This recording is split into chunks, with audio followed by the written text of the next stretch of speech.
Muito boa tarde. Cumprimento as senhoras e os senhores deputados. Um cumprimento especial ao Sr. Dr. Célio César Sauer Júnior, pedindo-lhe primeiramente desculpa por este atraso, unicamente devido a um atraso dos trabalhos do plenário.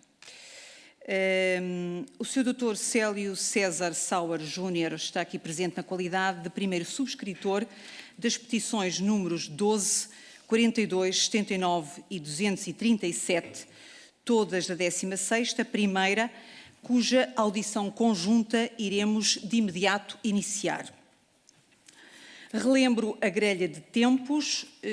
O primeiro peticionante terá até 20 minutos para a apresentação das 4 petições e das questões que entender por pertinentes, e os grupos parlamentares terão até 12 minutos, sendo que os senhores deputados relatores terão, no caso do senhor deputado Pedro Neves de Sousa, 12 mais 4, portanto 16 minutos. O senhor deputado Manuel Magno, 12 mais 2, 14 minutos. E a senhora deputada Inês Sousa Real, 6 mais 2, portanto 8 minutos. No final, o primeiro peticionante terá novamente 20 minutos para responder às questões ou interpelações que as senhoras e os senhores deputados entendam colocar. Dar nota ainda de que esta audição é pública, ficando disponível nos canais da Assembleia. Nesse sentido, tem a palavra o primeiro subscritor destas 4 petições. Boa noite, senhores deputados. Agradeço, primeiramente, imensamente a vossa disponibilidade em me ouvir. Eu sei que vocês, pela tarde de hoje, já tiveram uma longa estada no Parlamento, então vou tentar ser bem objetivo. São 4 petições, totalizando 8.391 assinaturas, todas relacionadas a problemas que hoje existem na Lei de Estrangeiros. Todas essas petições tratam da situação e do caso específico de imigrantes, de estrangeiros que escolheram Portugal para viver. A primeira petição que eu gostaria de falar é justamente a mais recente e aquela que eu considero a mais urgente. É a petição número 79 da 16ª legislatura. Esta petição vem solicitar autorização de residência para estudantes dos ensinos pré-escolar ou básico, algo que até o momento não existe na legislação específica. Algo que, pelo artigo 92º da Lei de Estrangeiros, é permitido unicamente aos estudantes do ensino secundário, do ensino profissionalizante, técnico ou dos níveis de qualificação 4 ou 5. Só que atualmente nós temos uma realidade nova em Portugal. A realidade de menores que são filhos de pais legalizados, pais que têm título de residência, mas que não conseguem executar o reagrupamento familiar. Normalmente, em casos similares, o procedimento é: o pai ou a mãe consegue a sua documentação em Portugal e, uma vez que esteja documentado, pode executar o reagrupamento dos seus filhos. Só que, a partir de 13 de março de 2023, nós tivemos a entrada de uma nova forma de legalização que veio prevista no artigo 87º-A da Lei de Estrangeiros, esta que é a residência da CPLP. A residência da CPLP, 1 ano e 6 meses depois das suas primeiras emissões, não permite a estes pais ou mães legalizarem os seus filhos. Crianças que muitas vezes residem em Portugal, estudam regularmente matriculados em Portugal por anos, mas infelizmente, não têm acesso a um título de residência porque a lei não tem esta abrangência e esta permissão. Crianças que estão no pré-escolar e que muitas vezes já passaram mais tempo em Portugal do que nos seus países de origem. Crianças que muitas vezes falam o português europeu e não o português dos seus pais. Crianças que se identificam como portuguesas, apesar de documentalmente serem estrangeiras, e que, por uma falha existente na lei de estrangeiros, não conseguem, os pais destas crianças, solicitar um título de residência a elas. Porque se eles não conseguem executar o reagrupamento familiar para os seus filhos, essas crianças ficam sem uma previsão legal que as abranja. E desta forma, apesar de viverem aqui regularmente, apesar de estudarem em Portugal, apesar de se identificarem com Portugal, não tem uma base legal hoje que a AIMA possa executar, não existe uma previsão legal hoje que a AIMA possa executar para que essas crianças regularizem a sua situação, permanecendo por anos sem conseguir ter acesso a um título de residência em território nacional. Perceba, falo aqui exclusivamente de caso de menores, estudantes dos ensinos pré-escolar e do ensino básico. E falo inclusive de menores que muitas vezes vivem em Portugal com os seus avós ou com os seus tios, mas não conseguem, nestes casos, executar o reagrupamento familiar. Falo de casos de menores que hoje estão à margem da lei. Então, esta petição, a número 79, é sobre isso. E isto precisa ser corrigido.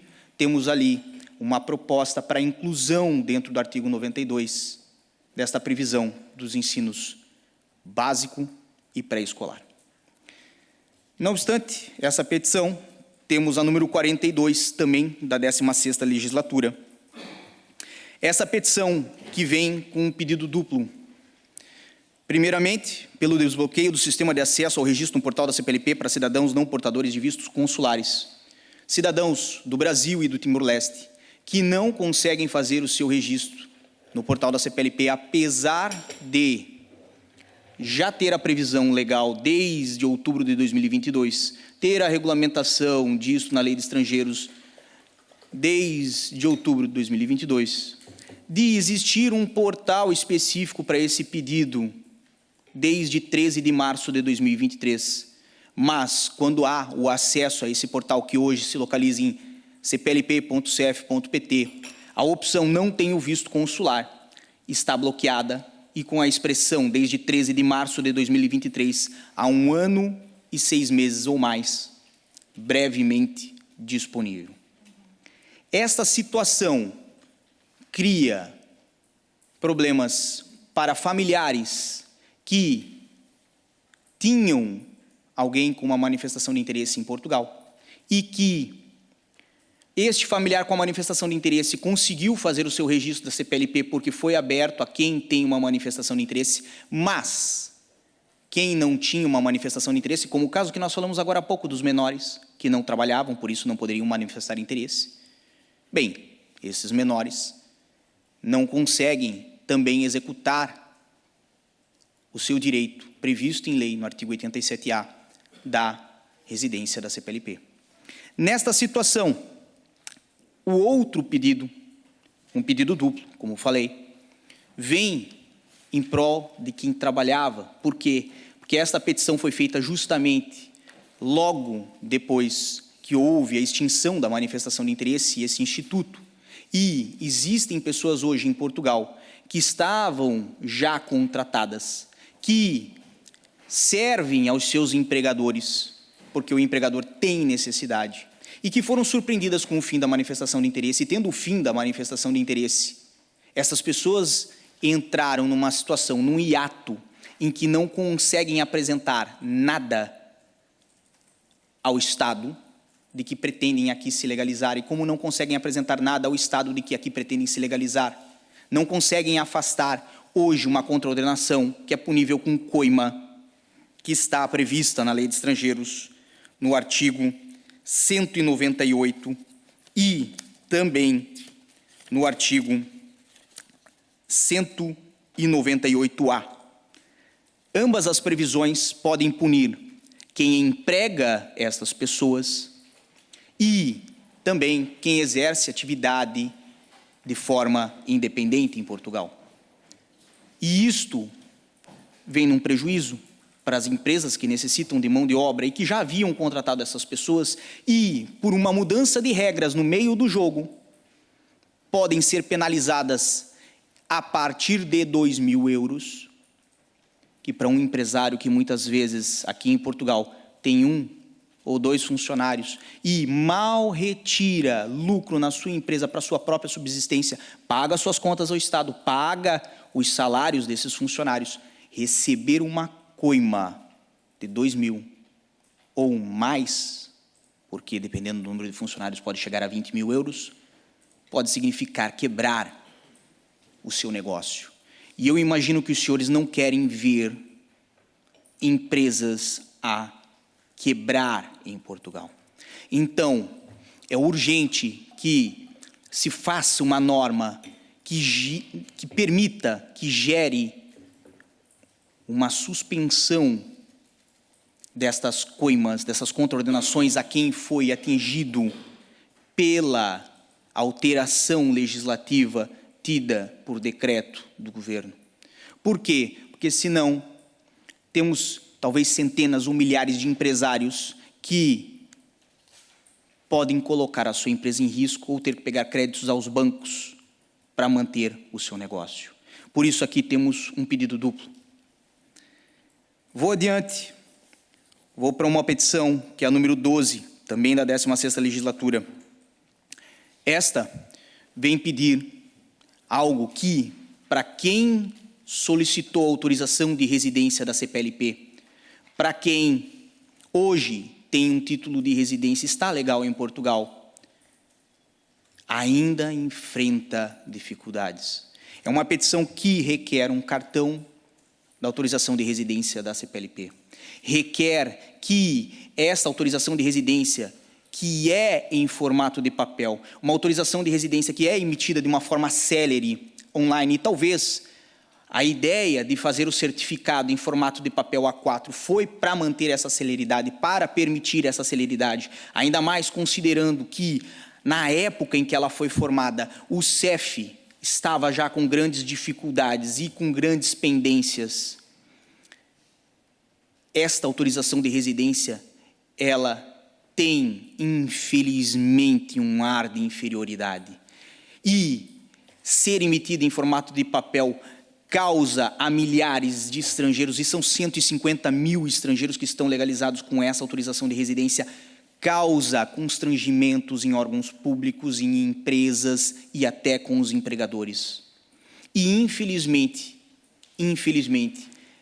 é um documento que, embora certifique a residência legal em território nacional, não serve como documento de identificação, o que fez um grande fluxo de pessoas a solicitar o Estatuto de Igualdade de Direitos e Deveres para ter um cartão de cidadão, para ter um documento de identificação válido em território nacional.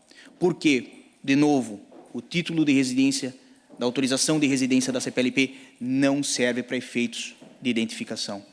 Então, aqui nós fazemos a proposta para que seja viabilizado para quem tiver interesse uma forma de transformar esse título de residência em um cartão. Lógico, não abrimos mão aqui da possibilidade de emitir ele em papel. Por quê? Porque evita ao CEF, ou agora à AIMA, um excesso de pendências.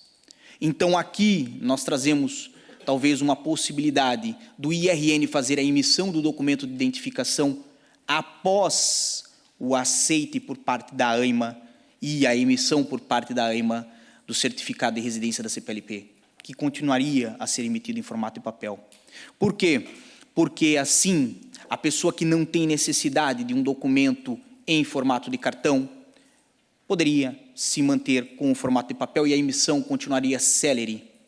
Mas, do outro lado, o cartão poderia ser solicitado sem sobrecarregar um serviço que já está demasiadamente fraco, que é a AIMA, que infelizmente não tem os meios necessários até o momento, mesmo com a estrutura de missão, para tratar de todas as pendências. Sejamos francos, fala-se tanto num número de 400 mil, mas 400 mil é apenas a ponta do iceberg. Por quê? Porque são os casos que a AIMA tem conhecimento de que a pessoa está em Portugal, casos como as manifestações de interesse ou outros casos que foram registrados no seu portal. Mas efetivamente o universo de pessoas que vivem em Portugal, estrangeiros que hoje vivem em Portugal, que estão sem capacidade de acesso e desconhecidas da própria AIMA, é um universo que não se tem dados. Então, a AIMA, ela está a fazer hoje retrabalho, e é isto que nós trazemos nesta petição, é esta a grande realidade. Por quê? Você emite a uma pessoa um título de residência. Esta pessoa está com legalidade plena em Portugal para trabalhar, para viver. Mas do outro lado, pelo fato de não ter um cartão e de necessitar um cartão muitas vezes pelo seu trabalho, um músico que viaja a trabalho, um caminhonista que viaja a trabalho, um representante comercial que viaja a trabalho, como não tem, ele volta à AIMA, agora com um outro pedido, com base em estudos, com base numa nova manifestação de interesse, com base nos filhos que estão residentes aqui em Portugal, ou num reagrupamento familiar. Isto tudo é retrabalho, é fazer 2 vezes o trabalho. E é por isso que a AIMA, todos os dias, exercita,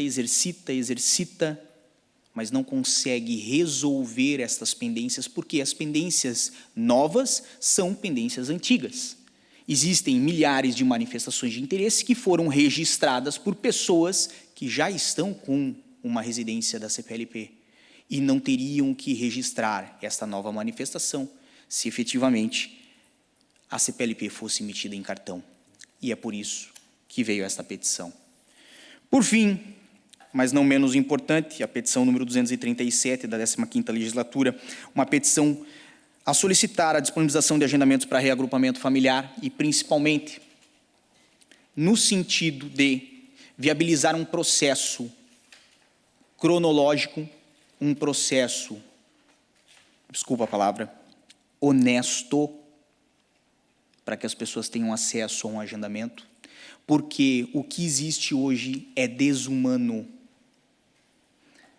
Existem pessoas a fazer 400, 500 ligações por dia. Existem casos de pessoas de fazerem mais de 1000 ligações por dia para não ser atendido.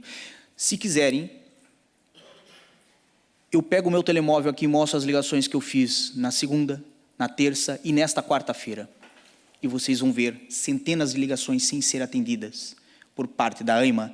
E é justamente isso que criou esses inúmeros processos judiciais que, desculpa a expressão, é a minha opinião, vale o que vale, mas são ridículos.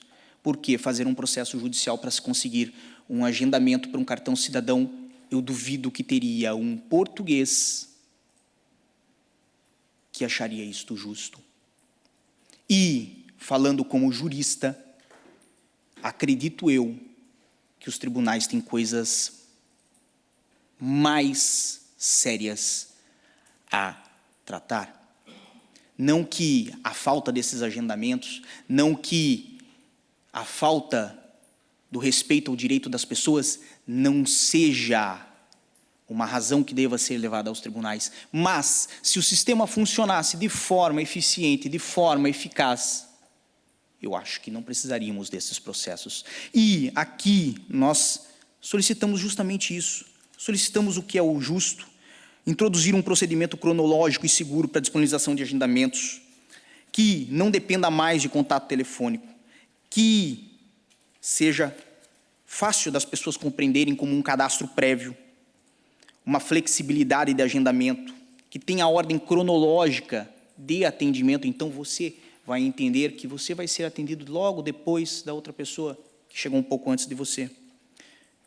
Que introduza notificações por e-mail e SMS, para que as pessoas não se esqueçam da data em que tem que comparecer, porque se vocês conversarem com pessoas que trabalham na AIMA todos os dias, eles vão lhe falar que todos os dias há pessoas agendadas que não comparecem, infelizmente. E isso significa o quê? Que no universo atual, que temos aí 2.000 marcações a ser atendidas por dia na AIMA, que é um número que nunca se viu antes. Se nós temos pessoas a não comparecer, nós não fizemos 2.000 marcações. Nós fizemos menos. Estamos a contar gols que não foram marcados. Então, só haverá forma de solucionar esse problema se tiver um amplo apoio tecnológico, e as leis precisam refletir isso, no sentido de viabilizar o acesso simplificado às pessoas, e um acesso que seja seguro e que as pessoas consigam compreender de forma fácil o que elas devem fazer.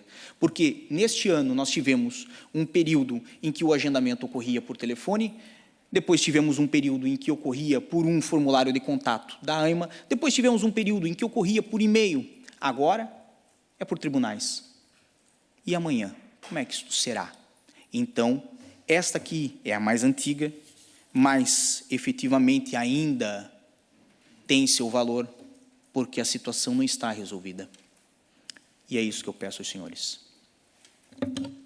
Muito obrigada.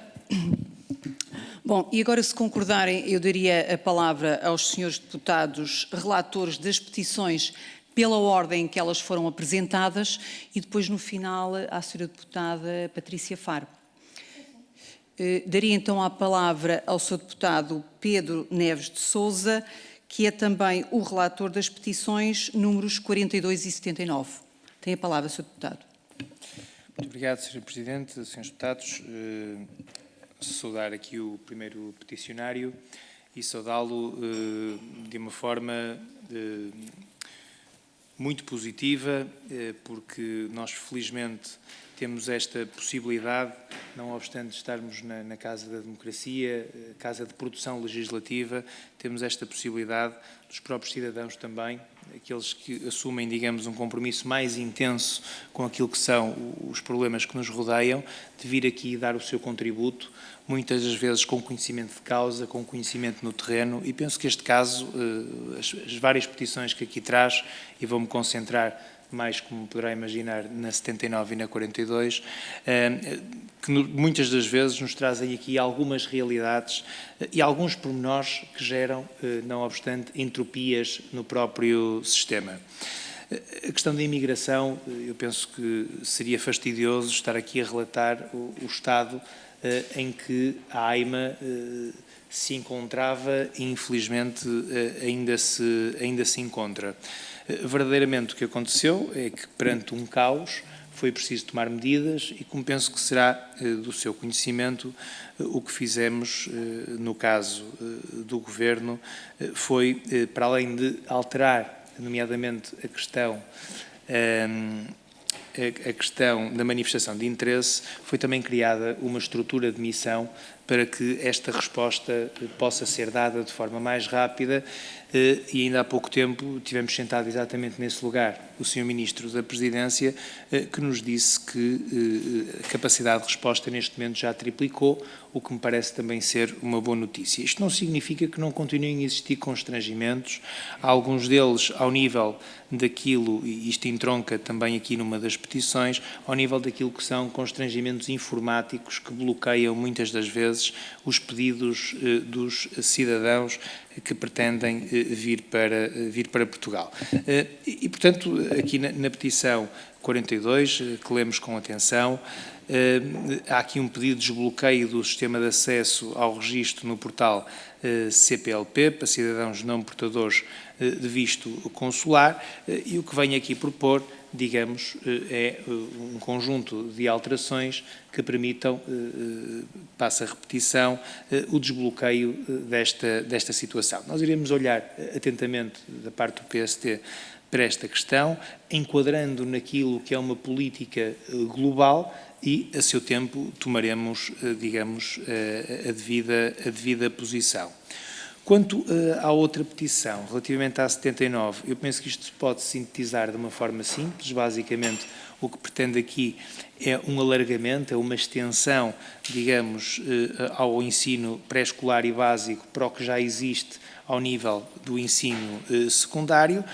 Parece uma proposta interessante. De todo modo, como lhe digo, é algo que nós, depois de elaborar o próprio relatório, iremos ter em sede de comissão esta discussão e, nesse momento, tomaremos também posição. Mas, nesta fase, e não tenho questões para lhe colocar, porque acho que foi muito objetivo, tal como prometeu no início, na apresentação que fez. Eu penso, pelo menos, eu fiquei esclarecido relativamente ao que pretendia e, portanto, queria terminar saudando mais uma vez a sua iniciativa enquanto cidadão comprometido com a melhoria, neste caso, destas questões relacionadas com a imigração e com a possibilidade de imigrantes poderem estar em Portugal. Muito obrigado. Muito obrigada, Sr. Deputado. Tem agora a palavra, pelo Chega, o Sr. Deputado Relator, Manuel Magno, portanto, relator da petição número 12. Tem a palavra, Sr. Deputado. Muito obrigado, Sra. Presidente. Queremos saudar inicialmente o primeiro peticionante, o primeiro peticionário, em trazer a esta casa os problemas que se apresentam e estão sendo enfrentados pelos imigrantes. A petição 12 solicita a alteração da Portaria 97/23, que regula o certificado de concessão de autorização de residência pela CPLP para cidadãos da comunidade dos países de língua portuguesa, visando melhorar e facilitar a identificação desses imigrantes. O certificado atual, impresso pelos próprios, emitido em formato A4 e sem fotografia, tem gerado dificuldades para promover o acesso a serviços básicos, como a abertura de contas bancárias, a obtenção de números de utente e a alteração de dados fiscais. A proposta central desta petição é a criação de um cartão de identificação nacional CPLP, que incluiria fotografia, dados pessoais, biométricos, facilitando a vida civil dos imigrantes. O novo cartão seria emitido pelo Instituto de Registros e Notariado, o IRN, e teria validade sincronizada com a autorização de residência da CPLP, eliminando a necessidade de documentos múltiplos. A petição também sugere a notificação à Comissão Europeia para garantir que o cartão seja reconhecido como documento válido no espaço Schengen, a padronização conforme as normas europeias e a simplificação dos processos burocráticos. Além disso, solicita a possibilidade de reagrupamento familiar para portadores da autorização de residência CPLP, atualmente vedado. Eu coloco aqui as principais demandas para fazer um resumo muito rápido. A criação do cartão de identificação nacional da CPLP com fotografia e dados essenciais, validade sincronizada com a autorização de residência da CPLP, reconhecimento do cartão na União Europeia, padronização do cartão conforme as normas europeias, simplificação do processo de obtenção do cartão, campanhas de divulgação para informar cidadãos e instituições sobre o novo cartão, proteção de dados pessoais e biométricos. Desbloqueio do reagrupamento familiar para portadores da autorização de residência CPLP. A petição conclui que essa medida, além de melhorar a identificação dos imigrantes, estas medidas, além de melhorar a identificação dos imigrantes, trará eficiência à administração pública e evitará a duplicidade de processos de regularização sem custos excessivos para o Estado ou os cidadãos. Daqui eu pergunto ao senhor primeiro peticionário. Considerando os problemas enfrentados pelos portadores de autorização de residência da CPLP para realizar atos básicos da vida civil, como é que o senhor avalia a urgência de substituir o atual certificado em papel por um cartão de identificação nacional CPLP, claro, com fotografia e dados biométricos? A segunda pergunta seria: quais são as barreiras que o senhor encontra para a implementação deste novo cartão? e como é que elas poderiam ser superadas para garantir uma transição eficiente e sem maiores entraves para os imigrantes. Uma terceira, na sua opinião, a padronização do cartão conforme as normas europeias facilitaria a mobilidade dos portadores dentro do espaço Schengen, melhorando sua integração com a União Europeia? De que forma essa melhora poderia ocorrer? Como é que acha o senhor que o governo pode garantir que tanto os imigrantes quanto os funcionários públicos e empresas estejam bem informados sobre a validade e os benefícios do novo cartão de identificação nacional CPLP? E, por fim, o senhor acredita que os custos para a emissão do novo cartão seriam justos e acessíveis para os cidadãos estrangeiros? O que pode ser feito para evitar que a nova medida crie barreiras financeiras para os imigrantes mais vulneráveis? Muito obrigado, senhora Presidente. Muito obrigada, Sr. Deputado. Tem agora a palavra pelo PAN a Sra. Deputada Inês Sousa Real, relatora da petição número 237. Faz favor, Sra. Deputada. Muito obrigada, Sra. Presidente. Começo por agradecer ao Dr. Célio Júnior as 4 petições que aqui nos trouxe. De facto, trazem-nos questões prementes e cuja exposição, de alguma forma, nos exemplificou os obstáculos que enfrentam na sua aplicabilidade, mas também fomentam, e não dizem apenas respeito aos cidadãos estrangeiros, também têm respeito com aquela que é a coesão social, familiar e também os direitos humanos que tanto prezamos. Na qualidade de relatora, cumpro-me aqui dedicar uma especial atenção à petição número 237, que trata da disponibilização do agendamento para reagrupamento familiar, a qual já nos manifestou também aqui algumas das preocupações na obstaculização, nomeadamente pelo agendamento pela via judicial. Em nosso entender, é um direito fundamental que não deve ser ignorado e a petição propõe-nos aqui um sistema e uma alteração, quer desde logo numa perspectiva cronológica, mais transparente dos próprios agendamentos, pelo menos da leitura que fizemos da mesma, tendo em conta que não só o atual agendamento depende de agendamentos por via telefone, como tem sido ineficiente e problemático.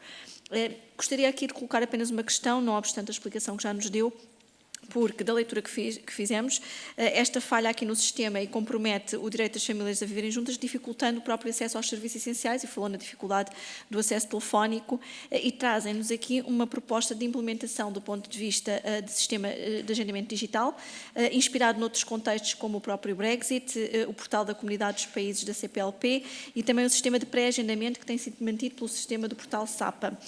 Isto, no vosso entender, e naquilo que é fundamentado na petição, falam na questão da agilização dos processos administrativos e gostaria que nos dissesse, nas propostas que depois aqui nos trazem, se efetivamente o mesmo, ou seja, todo este processo que é aqui exemplificado, o cadastro prévio, a verificação do título de residência, a própria ordem cronológica de atendimento, a flexibilidade do agendamento e as notificações depois que são feitas via SMS, e também a confirmação depois e os lembretes com data e hora marcada, também o aviso de não comparecimento, se da sua experiência até profissional e enquanto peticionário, se efetivamente estes exemplos que aqui nos são trazidos, se gostaria de destacar algum aspecto resultante dos mesmos, ou seja, do direito comparado que no fundo nos é aqui exemplificado, e se de alguma maneira entende que há ainda alguma melhoria ou algum aspecto que pudesse ser aqui densificado, nomeadamente no funcionamento deste sistema que propõe, que seja de alguma forma implementado, que seria um sistema de agendamento digital e não já por telefone, tendo em conta que tudo o que possa ser uma desburocratização e desmaterialização de procedimentos, desde que com a verificação da documentação e da sua idoneidade, da nossa parte nada teremos a apontar, muito pelo contrário, acompanharemos estas preocupações e reconhecemos também o mérito das mesmas, agradecendo-lhe mais uma vez as soluções que nos propõe e gostaríamos de ouvir então apenas esta densificação em relação a esta implementação. Muito obrigada, Sra. Deputada. Tem agora a palavra pelo Partido Socialista a Sra. Deputada Patrícia Faro. Muito obrigada, Sra. Presidente. Cumprimento, em primeiro lugar, Sras. Deputados, Srs. Deputados, o nosso primeiro peticionante, o Dr. Célio César, que inclusive já fez um pedido e esteve na anterior legislatura e, falando em nome do grupo parlamentar, a sua proposta e o know-how de todas estas situações e na prática que se percebe que tem esse conhecimento dos constrangimentos, portanto faz com que nos traga soluções, não é? Que à partida, avaliando-se e verificando a sua constitucionalidade e sendo execuíveis ao nível legal, terão obviamente respaldo e resposta. E foi o que aconteceu na legislatura passada relativamente à nacionalidade por tempo de residência e, de facto, essa sua sugestão veio completar a alteração que o Partido Socialista fez na lei para incluir esse tempo. E dizendo isto, avaliando, obviamente, todas estas petições e problemas que aqui nos traz, dizer que, de facto, é muito positivo para alguém que está no terreno, e o doutor percebe-se que conhece, obviamente, todos estes processos, que nos possam trazer, aqui como já foi referido, à Casa da Democracia, a este processo legal, esses constrangimentos, e que são fruto também de algumas transições. Bem, sabemos da situação atual da AIMA, sabemos que existiam muitos processos pendentes e que existe agora uma reestruturação também para colocar as dificuldades, como deve perceber, todas e todos temos conhecimento delas, porque também nos chegam ao nosso conhecimento e sabemos que há, de facto, dificuldades de agendamento e situações que outrora estavam ou tinham o seu encaminhamento e agora, fruto de algumas alterações legais, se torna aqui um obstáculo. Portanto, da nossa parte, e tendo entendido e lido todas estas petições com as sugestões que inclusive faz, portanto já não vou colocar nenhuma questão porque elas estão bastante claras, falta é tentar perceber de acordo com aquilo que é execuível, portanto não me vou pronunciar ao nível do que são públicas as verbas que já estão destinadas até ao nível do Orçamento de Estado para estas áreas, ainda hoje na primeira comissão falamos sobre elas, portanto existindo essa possibilidade da parte do Partido Socialista, elas parecem-nos, temos conhecimento delas, mas ao nos fazer aqui propostas muito concretas, sendo execuíveis, obviamente que terá também da nossa parte toda a receptividade e que são bastante pertinentes e agradecer-lhe uma vez mais o seu trabalho. Obrigada. Muito obrigada, Sra. Deputada. Tem novamente a palavra o Dr. Célio César para responder às questões, enfim, às interpelações que lhe foram colocadas pelas senhoras e pelos seus deputados. Faz favor. Tem novamente mais 20 minutos. Agradecendo-lhe um esforço de síntese, atendendo à hora. Muito obrigada. Muito obrigado. Agradeço muito os questionamentos, porque efetivamente me oportuna esclarecer aqui alguns pontos que podem não ter sido esclarecidos nas petições. Então, partindo diretamente aos questionamentos do senhor deputado Manuel Magno, que fez referente à petição número 12 do cartão da autorização de residência da CPLP, alguns questionamentos que eu vou tentar sintetizar. Primeiro, qual a urgência em substituir o papel por cartão? A data de hoje, dia 23 de outubro de 2024, é uma urgência de aproximadamente 1 ano, 7 meses e 10 dias. Isto, infelizmente, para quem necessita do cartão para transitar no espaço Schengen, como o senhor já referiu na sua próxima pergunta, é urgente. Por quê?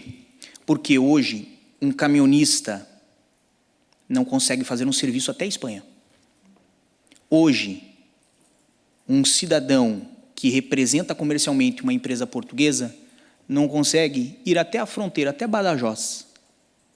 Por quê?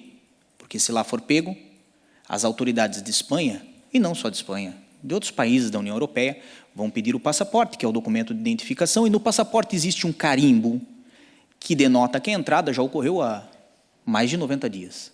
Podemos precisar, às vezes, 1 ano. E aquelas autoridades, diante das informações que têm, percebem que aquela pessoa está ilegalmente no espaço Schengen e podem iniciar um processo de inscrição do nome desse indivíduo lá no SIS. E quando fazem essa inscrição, isso inviabiliza, inclusive, a renovação ou a emissão de uma nova autorização de residência. Por quê? Porque para se fazer uma autorização de residência em Portugal, não se pode ter uma indicação, uma inscrição no SIS. Uma vez indicado, somente o país que indicou pode retirar. Então, cria um risco desnecessário ao cidadão que está fora de Portugal. Alguns, para não perder o seu emprego, que muitas vezes são o arrimo da sua família, nós falamos de pessoas trabalhadoras, de pessoas que estão a sustentar esposa e filhos, se arriscam. E talvez alguém lá em cima olha para que nada aconteça. Mas fato é, a urgência, ela já passou de ser urgente, é iminente. E isto já deveria estar em funcionamento. Obviamente, o senhor me pergunta quais são as barreiras para emitir um cartão, e acredito que os meios tecnológicos existem. Por quê? Porque a própria AIMA e até o próprio IRN emitem cartões de identificação. Existem cartões no modelo europeu para títulos de residência nacional, outros com base no direito europeu, mas cartões de identificação são facilmente emitidos, e são emitidos todos os dias pela Casa da Moeda, nos dois casos, independente se a emissão foi demandada pela AIMA ou pelo IRN. Então, entraves não há.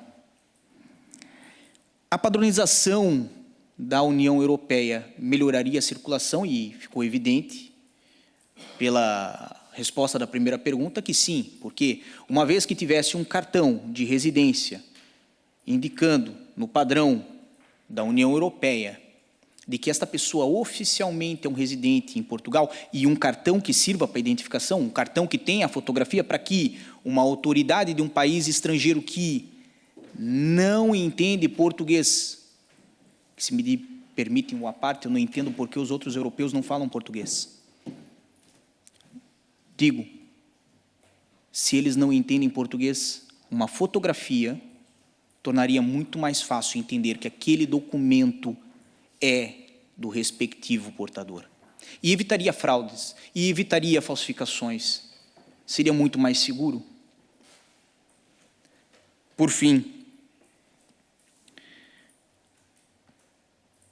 sobre os custos de emissão do cartão, não creio que seriam demasiados e poderiam ser, sim, suportados pelo próprio cidadão que vai pedir a sua emissão. Porque hoje, um cartão de residência, por exemplo, para familiar de cidadão europeu, sai 30 euros quando se pede a AIMA. E isto paga os custos de análise do processo e os custos da emissão do cartão.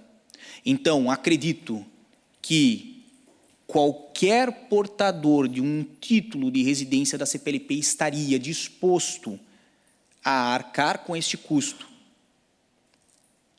para ter a sua vida melhorada. E, por fim, acabei pulando esta, mas efetivamente o senhor me perguntou como é que o governo poderia garantir a informação sobre o novo documento. E acredito que aqueles informativos que se colocam dentro dos órgãos públicos, cada vez que eu vou a umas finanças ou cada vez que eu vou a um IRN, eu fico a olhar a parede e ver os informativos que existem sobre tráfico de mulheres, informativos que existem sobre possibilidades de documentos ou até sobre a qual endereço ou número ligar para fazer o seu agendamento. Bastaria apenas e somente a impressão de um informativo e a colocação, a determinação de que se colocasse num órgão público por alguns meses. Não precisa ficar eternamente, por alguns meses. Isso iria informar a toda a gente. Então, sobre este tema, eu só gostaria de dizer o seguinte: é exequível e é necessário. E as pessoas, obviamente, que assinaram essa petição, eu falo aqui em nome delas, gostariam e pedem humildemente que vocês escutem as vozes destas pessoas, não a minha, as dessas pessoas, que necessitam manter os seus ordenados para trabalhar e para manter a sua família. Ok? Sobre a petição 237, que a senhora relatora Inês Souza Real, do PAN, me fez questionamentos, 2 questionamentos muito pertinentes e, efetivamente, vale a pena responder aqui, porque importam 2 detalhes dentro dessa petição que poderiam, de fato, ser implementados de forma geral e restrita a qualquer tipo de agendamento, que é a notificação por SMS e por e-mail. Nós, no meu escritório, quando fazemos um agendamento a um cliente, nós usamos uma ferramenta do próprio Google, em que colocamos o e-mail do cliente e ele manda direto para a agenda deste indivíduo que, no tal dia, tal hora, tal local, ele tem que estar lá na AIMA. E desde que nós passamos a fazer isso, os nossos clientes não se confundem sobre datas de agendamento, os nossos clientes não perdem a data do agendamento, os nossos clientes, eles, todos os dias, porque estão com o telemóvel todos os dias, as pessoas vivem com os telemóveis todos os dias, têm acesso e o telemóvel lembra essas pessoas. Mas, obviamente, para aquelas pessoas que às vezes não têm uma agenda no telemóvel, o canal de uma mensagem de SMS ainda é válido, como ocorre com as consultas, como ocorre com os agendamentos feitos no IMT, como ocorre com os agendamentos feitos no IRN, eu não entendo por que na AIMA não se faz. E seria justo, e eu não falo só com os imigrantes, eu falo com os trabalhadores da AIMA, que estão lá, pagos pelo dinheiro público, e às vezes não conseguem executar o serviço porque alguém não apareceu. Aquele dia de trabalho, de luz, de água, de equipamento eletrônico, de investimento público, ele já está pago. Então é melhor que a pessoa compareça, porque se não comparece, ela utiliza aquela vaga que ela não compareceu, e depois ela ainda precisa, ela ainda tem a sua necessidade, ela vai usar uma segunda vaga, o que não é vantajoso para ninguém. E é por isso que também na petição nós trazemos um sistema de controle de no-show, para evitar que as pessoas marquem sem necessidade, para que as pessoas possam, de uma forma simplificada, deixar de usar uma marcação que elas não vão conseguir comparecer. Hoje, eu tenho uma dificuldade hercúlea para conseguir um agendamento. Às vezes, nós ligamos uma semana inteira e não conseguimos nem ser atendidos. E quando somos, às vezes, não tem vagas. Agora, imagine você ter que ligar para desmarcar. É uma coisa irreal. Para um cidadão comum, não alguém que trabalhe na área, mas para um cidadão comum, essa pessoa vai tentar 1, 2, 3 vezes, depois ela fala assim, olha, eu não consigo, eu tenho que voltar a trabalhar. E se essa pessoa não desmarca, bem, ela perde, o Estado perde, os funcionários perdem, eu perco, todo mundo perde. É um jogo onde todos perdem. Por fim, a senhora me perguntou sobre o agendamento digital.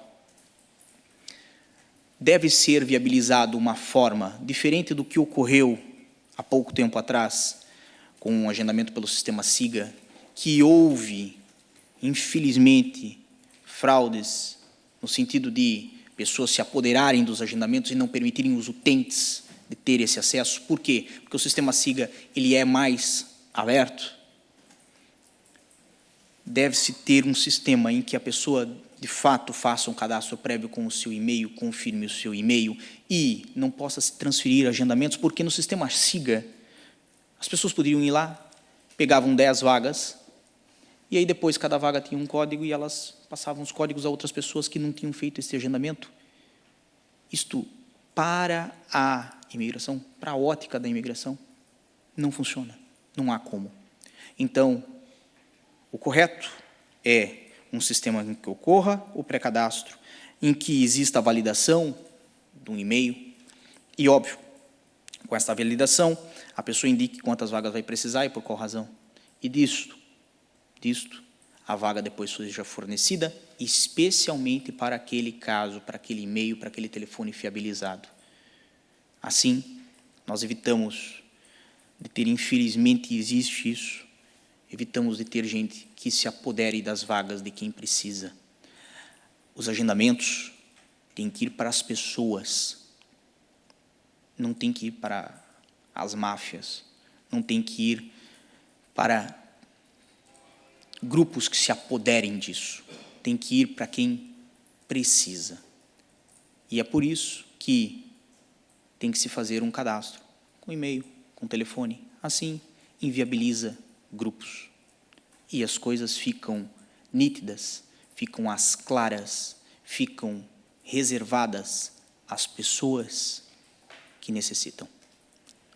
Obrigado. Muito obrigada, Dr. Célio César, nomeadamente por este manifesto esforço de síntese. Damos por terminada esta audição. Muito obrigada às senhoras deputadas e aos senhores deputados.